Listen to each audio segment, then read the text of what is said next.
Hi, my name is David Nitchman, and these are the 5 things you need to know about assessments.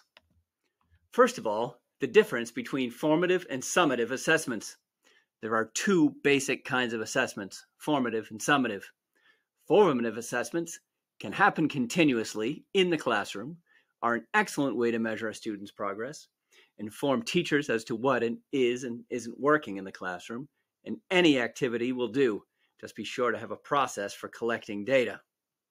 It's important to remember that formative assessments happen during instruction. Summative assessments, on the other hand, generally occur at the end of a course of study. They capture what an individual student has learned and can be used as a comparison tool across broad groups of learners. Here's a good example of using technology to do a formative assessment. I use Padlet. It's an app that allows students to create posts and then visually connect them to show relationships between facts and concepts. This one shows different motivations for buying guitar equipment. Multiple students can be in the app at once, reacting to each other's posts, allowing for collaboration. Here's how it works.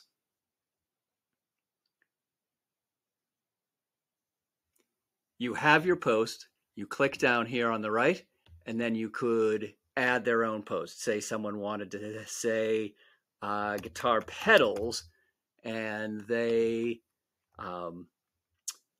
change the sound of the guitar. Then you can make sure it's all spelled correctly. Then you publish that. You can move them around, and then you can connect to an existing post. This level of collaboration gives you a really good idea of how the students are doing. Okay. We can also use technology to do summative assessments. I think we all use this, Google Forms. Google Forms is a highly useful tool for building, delivering, and grading assignments. We can click through here, and we can actually take the test. Supply line A is a surplus. Line B is the equilibrium price, so on and so forth.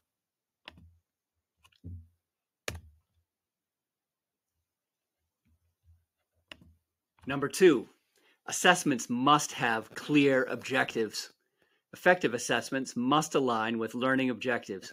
Having a clear set of purpose for the assessment allows you to do a number of things. 1, make it clear whom is being assessed and why. 2, have the students be clear on what they are being tested on. You can make sure that assessments adhere to sound design and pedagogical principles, and you can understand with whom and how wide the results will be shared.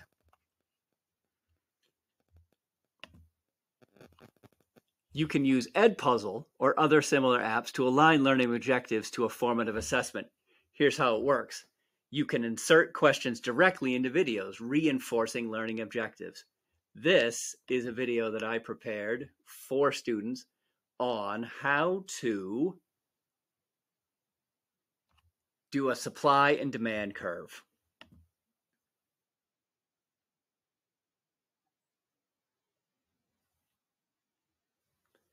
If you go through,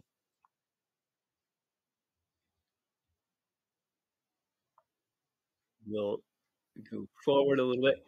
You can go through, and then when you get to a certain point, here comes the questions. An inverse relationship on a graph means that when one variable changes, the other moves in the opposite direction. You can rewatch that parts of the video if you don't understand it, or you can skip the question. Next question. As the price of a good or services increases, demand for that product will decrease. You submit, and it will tell you that you got the question correct.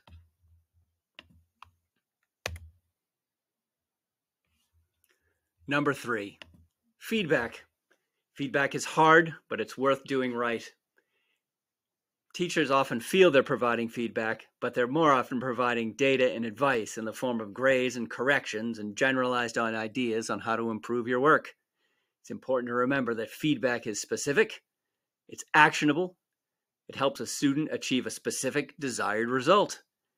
Feedback is, when possible, as much in the moment as you can have it, and it's aligned to learning objectives. Here's a quick screen capture of some feedback that I gave a student on a writing assignment. How I do this is the students spend time writing, and as they finish, I do corrections, and then we discuss it during that class period, and then they rewrite their paragraphs.